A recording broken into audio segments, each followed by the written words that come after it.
예수님께 배우는 일이란 제목으로 하나님의 말씀을 나누고자 합니다. 하나님의 은혜가 풍성한 시간이 되시기를 간절히 소원합니다.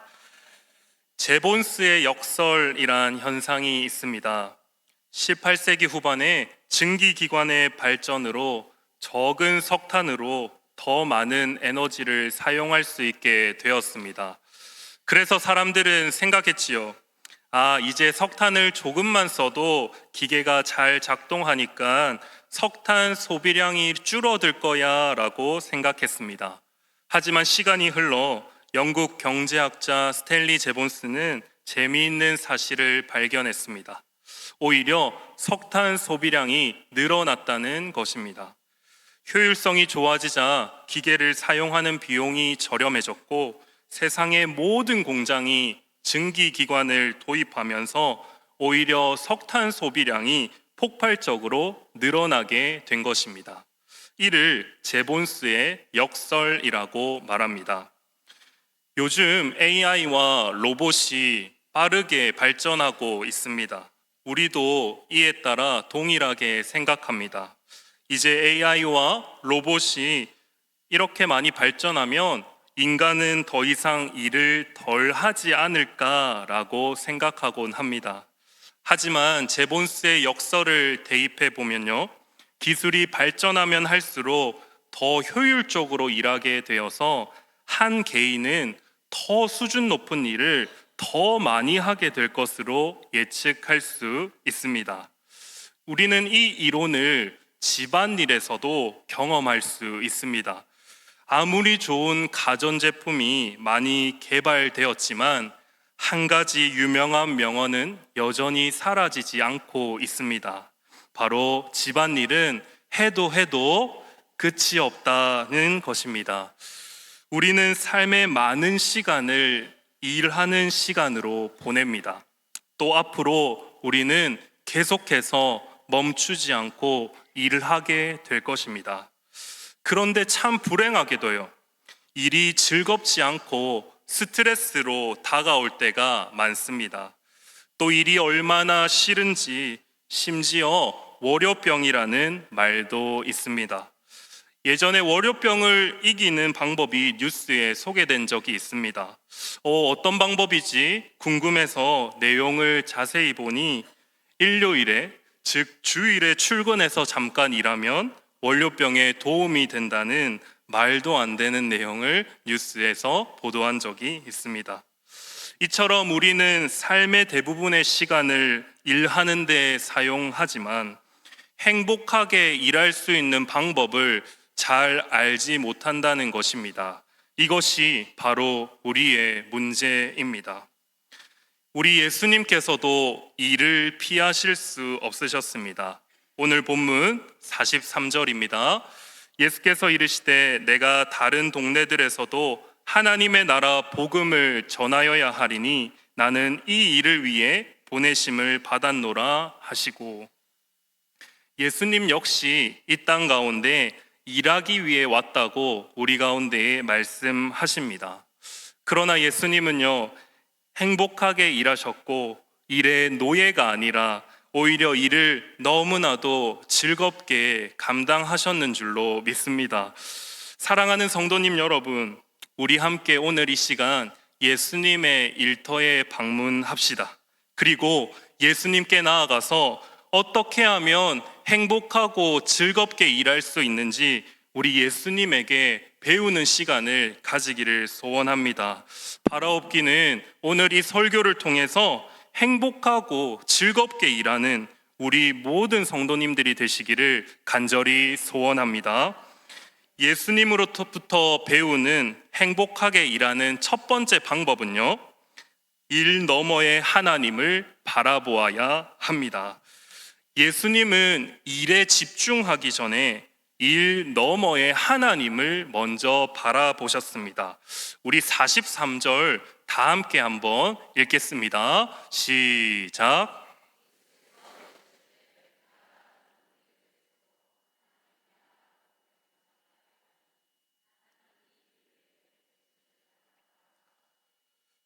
네, 예수님께서는 이 일을 위해 보내심을 받았다라고 말씀하십니다. 즉 예수님은 일에 집중하는 것이 아니라 일 너머에 계신 이 일로 부르신 분이 있다고 말씀하십니다. 그분은 바로 성부 하나님이십니다. 예수님은 일 너머의 하나님을 바라봄으로 나는 보냄받은 자다라는 정체성을 분명하게 하셨습니다. 이 유대 사회에서 보냄을 받았다는 것은 두 가지 의미를 가집니다. 먼저 보냄받은 자는 보낸 자와 동일한 권위와 자격을 가집니다. 보냄받은 사람은 단순한 심부름꾼이 아니라 주인의 권위와 자격을 가지는 특사라 할 수 있습니다. 예수님은요, 왕이신 하나님의 대리인으로 이 자리에 있음을 결코 잊지 않으셨습니다. 예수님은 그래서 늘 기쁘게 일하실 수 있었습니다. 사랑하는 성도님 여러분, 우리는 일 너머의 하나님을 바라보아야 합니다. 우리가 이 일을 선택한 것이 아니고 또 우연으로 이 자리에 있는 것도 아니고 하나님께서 우리 각자를 직장으로, 가정으로, 교회로, 삶의 여러 자리로 부르신 줄 믿습니다. 그리고 이 부르심은 왕이신 하나님의 특사로 임명된 자리임을 반드시 기억하고 우리는 자부심을 가져야 합니다. 이 사실을 기억할 때 더 이상 일을 스트레스가 아니라 감격과 기쁨으로 감당할 수 있을 줄 믿습니다. 또 보내고 보냄받는 관계는요, 사랑과 신뢰의 관계에서만 가능합니다. 이것은 무엇을 의미할까요? 즉, 보냄받은 자는 이를 사랑과 신뢰를 얻기 위한 수단으로 삼지 않습니다. 보냄받은 자에게 일은 사랑과 신뢰의 관계에서 주어지는 선물인 것입니다. 이미 사랑하고 신뢰하기에 하나님께서 우리를 이미 너무나도 사랑하고 좋아하시기에 우리를 이 일로 보내신 줄로 믿습니다. 그래서 예수님은 이를 증명의 수단으로 삼지 않으셨습니다. 이미 베푸신 성부 하나님의 사랑과 신뢰에 늘 감사하면서 기쁘게 사역을, 일을 감당할 수 있었습니다. 우리가 이 예수님처럼 일 너머의 하나님을 바라보지 못하고 계속해서 일에만 집중하게 될 때는요, 우리는 종종 일을 우상화하기 시작합니다. 일을 통해서 사랑과 신뢰를 얻으려 하고 일을 통해서 계속해서 인정을 얻으려고만 합니다. 일을 잘해내야지 사랑을 얻게 되고 좋은 직장을 가져야 신뢰를 얻는다는 잘못된 가치관이 우리 가운데에 자리 잡습니다. 일을 통해 사랑과 신뢰를 얻으려고 계속해서 애쓰다 보면요, 일에 온 힘을 다 쓰게 되고 결국 일의 노예가 됩니다. 그러면 일이 즐거운 것이 아니라 더 이상 일은 괴로운 것이 되고 맙니다. 성부 하나님께서 예수님을 사랑하고 신뢰하시기에, 언제나 인정하시기에 이 일로 부르신 것처럼 하나님께서도 우리를 사랑하고 신뢰하기에 우리를 각자의 자리로 부르셨음을 믿습니다. 일은 우리를 증명해야 할 도구가 아닙니다. 일은 사랑과 신뢰 관계에서 주어지는 선물입니다. 일이 선물인 줄로 계속해서 우리가 기억하면 우리는 즐겁게 일할 수 있습니다. 그러므로 우리는 일 너머, 일에만 집중하는 것이 아니라 우리를 이 일로 부르신 일 너머의 하나님을 계속해서 볼 수 있는 시야가 필요한 줄로 믿습니다. 우리를 보내신 하나님을 기억하며 자부심을 가집시다. 또 일은 사랑과 신뢰의 관계에서 주어지는 선물임을 알고 늘 기쁨으로 일을 감당하길 원합니다. 일에만 몰두하는 것이 아니라 일 너머의 하나님을 바라볼 때 우리는 행복하고 기쁘게 일할 수 있습니다. 두 번째입니다. 예수님으로부터 배우는 행복하게 일하는 두 번째 방법은요, 하나님 나라 복음을 전하는 일을 해야 합니다. 43절 앞부분을 함께 살펴보겠습니다. 예수께서 이르시되 내가 다른 동네들에서도 하나님의 나라 복음을 전하여야 하리니 나는 이 일을 위해 보내심을 받았노라 하시고, 예수님은 일하기 위해서 이 땅에 오셨는데 어떤 일을 위해서 이 땅 가운데 오셨냐 하면 바로 하나님 나라의 복음을 전하는 일을 위해 이 땅 가운데 오셨습니다. 그렇다면 하나님 나라의 복음을 전하는 일은 도대체 무엇일까요? 단순히 말로 전도하는 것만을 의미할까요? 우리 함께 살펴보겠습니다. 누가는 의사이자 역사가답게 누가복음을 굉장히 체계적으로 기록합니다. 1장부터 4장 13절까지 누가는 예수님의 어린 시절과 사역을 어떻게 준비하셨는지에 대해서 기록하고 있습니다. 그리고 4장 14절부터 본격적으로 예수님의 사역을 계속해서 기록하고 있습니다. 그런데 이 예수님의 사역을 구체적으로 기록하기 전에 예수님께서 대표적으로 이런 사역을 하실 거야 라는 예고편을 미리 기록해 두었습니다. 예수님 사역의 바로 예고편이 이 4장 14절부터 44절까지 나타나는 것입니다. 이 14절과 44절 사이에는 예수님께서 이 땅 가운데 어떤 일을 행하셨는지 누가가 상세하게 기록하고 있습니다. 14절에서 15절 제가 읽겠습니다.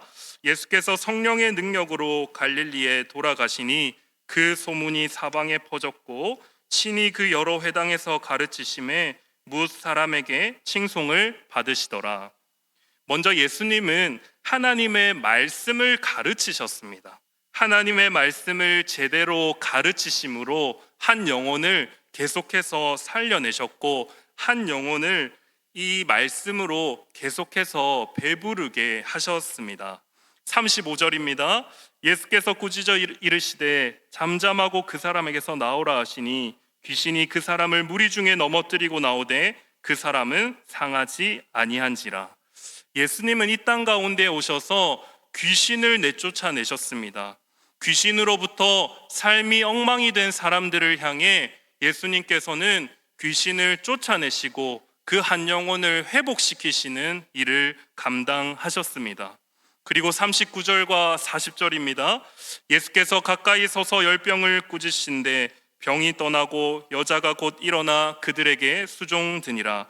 해질 무렵에 사람들이 온갖 병자들을 데리고 나아오매 예수께서 일일이 그 위에 손을 얹으사 고치시니, 예수님은 병으로 고통받고 있는 하나님의 자녀들을 또 고치셨습니다. 그리고 여기 말씀해 보니까 40절 말씀해 보니까 한 사람 한 사람 위에 손을 얹으시고 그들과 이야기를 나누시고 병을 고치셨음을 우리는 알 수 있습니다. 이 31절과 44절 사이에서 만나는 예수님의 핵심 사역은 무엇입니까? 바로 하나님의 말씀을 가르치셨고 사람들을 귀신에게서 자유케 하셨고 사람들의 병을 낫게 하셨습니다. 이것을 43절에서 예수님은 하나님 나라의 복음을 전하는 일이다 라고 요약하고 있는 것이죠. 여러분, 이 하나님 나라의 복음을 전하는 일을 조금 더 우리의 현실에 맞게 조금 더 간단하게 쉽게 표현해 보겠습니다. 저는 이것을 하나님 나라의 복음을 전하는 일을 한 영혼을 살리는 일이다라고 표현할 수 있을 것 같습니다. 예수님께서 말씀을 가르치셨고 귀신을 쫓아내셨고 그리고 한 영혼의 병을 고치셨습니다. 이곳은 결국 한 영혼을 죽음에서 영생으로 건져내는 일이라 할 수 있습니다. 예수님께서는 죽어가는 영혼을 살리기 위해 최선을 다하셨습니다. 그리고 한 영혼을 살리기 위해 늘 고군분투하셨습니다. 이제 이 한 영혼을 살리는 일은 예수님에게만 해당되는 것이 아니라 바로 우리에게도 해당되는 줄로 믿습니다. 이제 예수님께서 승천하시고 우리는 이제 모두 이 땅 가운데 살아가면서 한 영혼을 살리는 일에 집중해야 합니다. 우리는 우리를 불러주신 자리에서 계속해서 한 영혼을 살리는 일을 해야 합니다.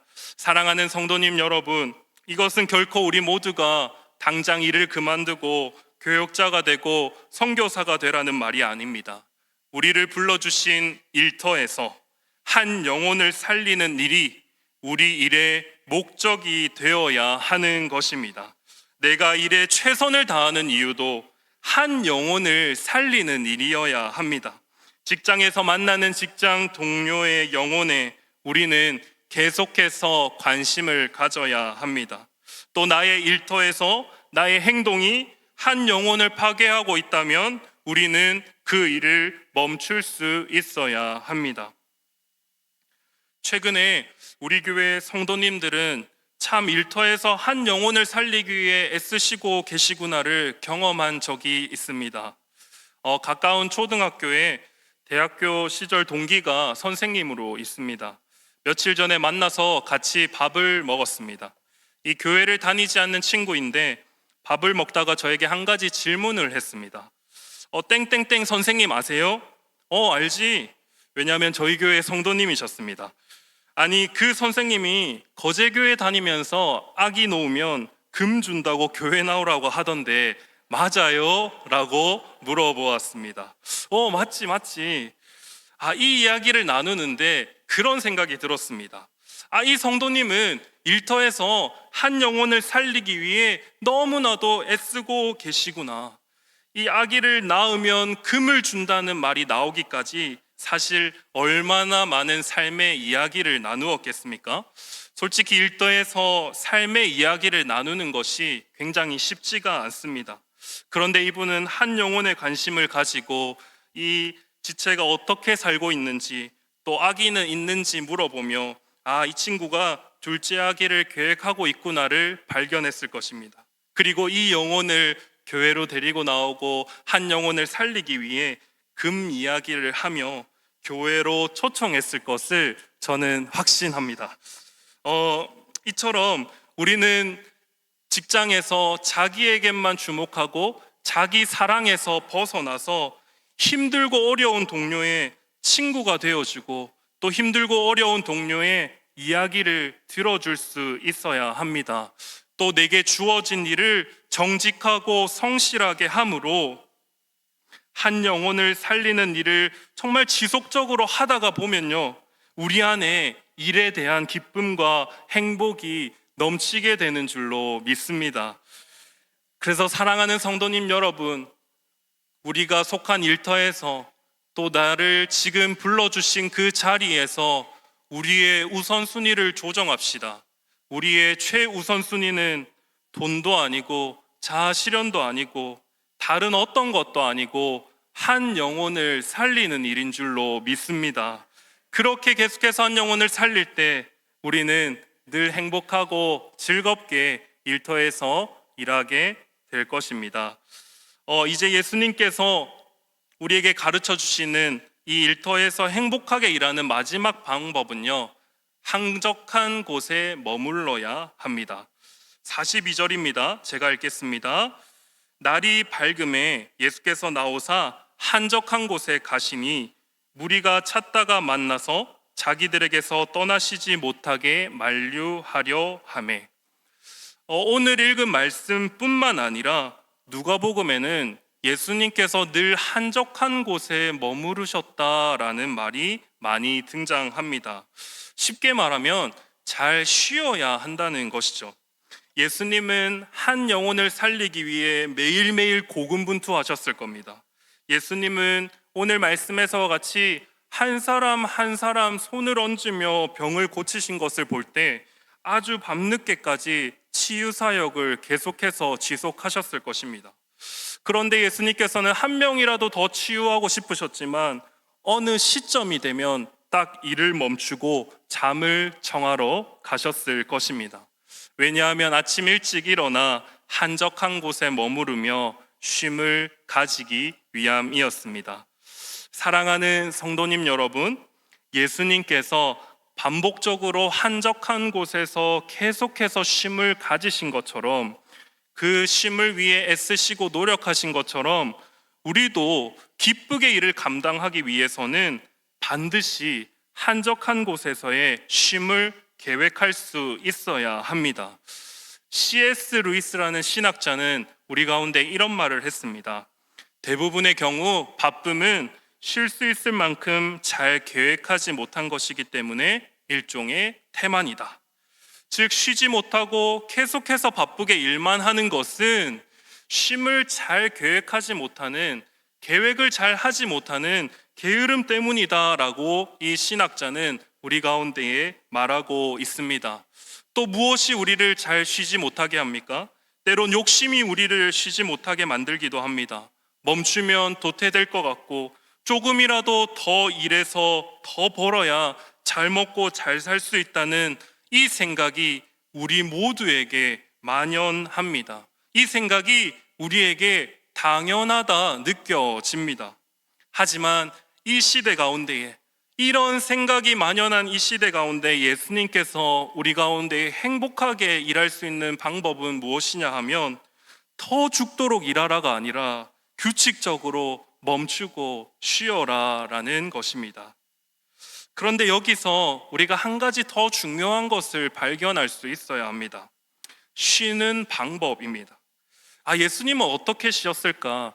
예수님은 한적한 곳에 가셔서 도대체 어떤 쉼을 가지셨을까? 그냥 멍 때리셨을까? 아니면 유튜브를 보셨을까? 우리는 이 누가복음 5장 16절에서 그 힌트를 발견할 수 있습니다. 우리 함께 한 목소리로 읽겠습니다. 시작.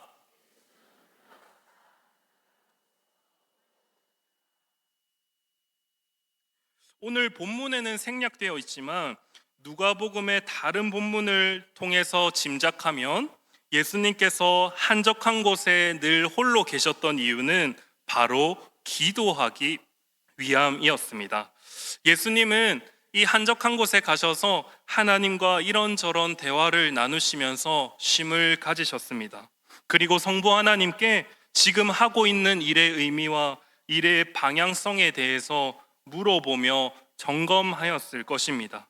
그리고 또 내가 누구를 살리고 싶은데 그 한 영혼을 두고 성부 하나님과 계속해서 대화를 나누었을 것입니다. 또 이때까지 행한 일, 이때까지 한 사역을 돌아보면서 성부 하나님께서 은혜를 베푸셨기 때문에 내가 이런 일을 할 수 있었지, 하나님을 찬양하고 예배하였을 것입니다. 즉 예수님의 쉼은 하나님과의 교제였습니다. 우리는 쉼을 오해할 때가 많습니다. 영상 매체를 보거나 놀아야 하거나 멍 때리거나 잠을 자거나 자연을 보거나 이것이 전부라고 생각합니다. 이것도 좋습니다. 일에 잠시 벗어나 좋아하는 일을 하는 것도 우리에게 너무나도 중요합니다. 하지만 이것이 전부는 아닙니다. 많은 연구에 따르면 영상 매체는 2시간을 보기 넘어서면 우리에게 오히려 쉼이 아니라 우울감을 준다고 합니다. 그러므로 우리에게 진정한 쉼이 있다면 그 쉼은 바로 하나님과의 교제에 있는 줄로 믿습니다. 우리는 매일의 일상 가운데에서 늘 한적한 곳을 찾아야 합니다. 또 한적한 곳에서 하나님과 대화 나누기 위해서 우리는 발버둥 쳐야 되는 줄로 믿습니다. 이 쉼을 계획하고 쉼 가운데 하나님과 대화를 통해서 행복하게 일하는 성도님들이 되시기를 간절히 소원합니다. 우리의 의지를 다하여 또 우리의 온 마음을 다하여 쉼을 계획함으로 그 쉼 안에서 하나님과 교제를 나눌 때에 우리는 참되게 기쁘게 우리의 일을 감당할 수 있습니다. 이제 말씀을 마치고자 합니다. 우리는 예수님의 일터에서 행복하게 일하는 방법 3가지에 대해서 배웠습니다. 먼저 우리는 일 너머의 하나님을 바라보아야 합니다. 일에 몰두하기 전에 일 너머에 계신 하나님께 우리의 시선을 고정해야 합니다. 하나님께서 나를 이 자리에 특사로 보내셨구나. 하나님께서 나를 하나님의 대리인으로 이 자리에 보내셨구나. 이를 기억해야 합니다. 또 나를 너무 사랑하시고 신뢰하시기 때문에 나를 이 자리로 부르셨구나. 그래서 일은 나를 증명하는 도구가 아니라 하나님께서 주신 너무나도 귀한 선물이구나를 늘 기억하셔야 되는 줄로 믿습니다. 이 우리를 부르신 하나님을 볼 때 우리는 기쁘게 이를 감당할 수 있습니다. 두 번째는 하나님 나라의 복음을 전하는 일을 해야 합니다. 우리 모두 예수님의 제자로서 예수님의 일을 이어받아야 합니다. 모두 목사와 선교사가 되라는 말이 아니라 우리를 불러주신 자리에서, 우리의 일터에서, 우리의 가정에서, 또 우리의 교회에서 하나님 나라의 복음을 전하는 일, 곧 한 영혼을 살리는 일에 집중해야 할 줄로 믿습니다. 나의 일터에서 한 영혼이 살아나는 것을 늘 경험할 때 우리는 기쁨으로 일을 감당할 수 있습니다. 예수님께서 가르쳐 주시는 마지막 세 번째 방법은 늘 우리가 한적한 곳에 머물러야 한다는 것입니다. 예수님은 늘 한적한 곳에 머무르셔서 하나님과 늘 즐거운 대화를 가지셨습니다. 이 대화를 통해서 이를 돌아보고 내가 가고 있는 방향성이 맞는지, 또 내가 품고 있는 한 영혼을 어떻게 하면 전도할 수 있을까 하나님과 늘 대화해야 합니다. 이 하나님과의 교제를 통해서 우리는 이 쉼을 가짐으로 늘 즐겁게 일할 수 있는 줄로 믿습니다. 이 하나님과 일의 의미와 방향성에 대해 늘 묻고 듣는 그런 시간, 그런 쉼을 가지는 우리 성도님들이 되시기를 간절히 소원합니다. 사랑하는 성도님 여러분, 우리는 죄인이기 때문에 늘 예수님 앞에 나아가 예수님의 삶의 리듬에 대해 배워야 합니다. 오늘 들었던 말씀을 잘 기억하셔서 또 매일매일 예수님 앞으로 나아감을 통하여서 예수님을 더욱 닮아가고 또 예수님처럼 행복하고 기쁘게 일하는 성도님들이 되시기를 간절히 소원합니다. 마지막으로 제가 마태복음 11장 28절에서 30절의 말씀을 메시지 성경으로 읽고 마무리하겠습니다. 피곤한가 지쳤는가 종교 생활에 시달렸는가 나에게 오라. 나와 함께 길을 나서면 너희 삶은 회복될 것이다. 내가 너희에게 제대로 쉬는 법을 가르쳐 주겠다. 나와 함께 걷고 나와 함께 일하자. 내가 어떻게 하는지 지켜보아라. 자연스러운 은혜의 리듬을 배워라. 나는 너희에게 무거운 짐이나 맞지 않는 짐을 지우지 않는다. 나와 함께하면 자유롭고 가볍게 사는 법을 배우게 될 것이다. 아멘. 제가 기도하겠습니다.